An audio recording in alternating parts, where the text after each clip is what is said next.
That is champagne, not gold.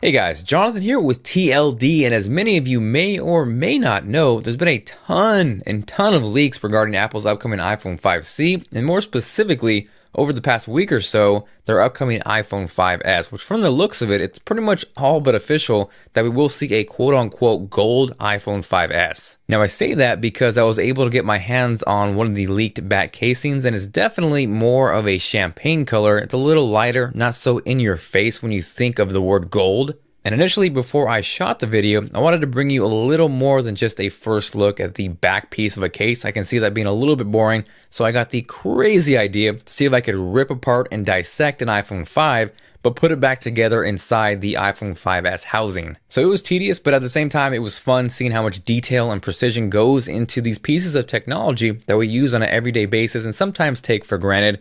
Everything was looking good. I got it down pretty much to the bare bones, and then I ran into some roadblocks. The biggest roadblock, which really kind of stopped me from moving forward, was the fact that if you look at them side by side, the iPhone 5 on the left, the iPhone 5S on the right, is that the actual slots where you would screw in and secure the logic board, they're in a completely different spot, and not only that, they're actually moved over to the right.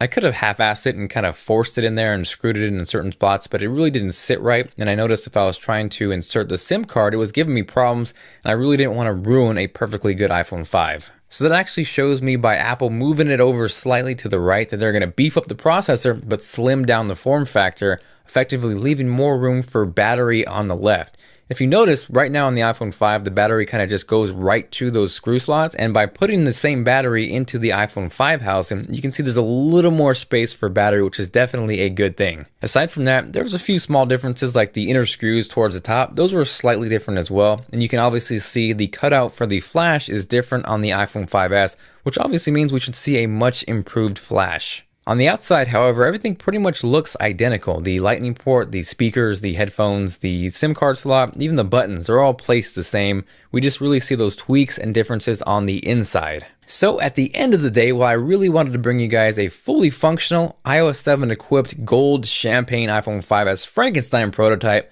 like I said, I did not want to destroy a perfectly good iPhone 5, but hopefully you appreciate the effort, the insight, and if you did and you are feeling like being awesome, make sure to hit that like button and let me know what you guys think of the quote-unquote gold or actually champagne iPhone 5S. From actually looking at it, it actually looks a lot nicer than I thought it would be, and I actually may consider picking one up for the iPhone 5S launch. Aside from that, thank you guys very much for watching. If you are not subscribed, go ahead and click right here to do so you do not miss out on any future iPhone 5S, 5C, or just tech coverage in general. Got my custom Moto X in the house. The Note 3 is coming out soon.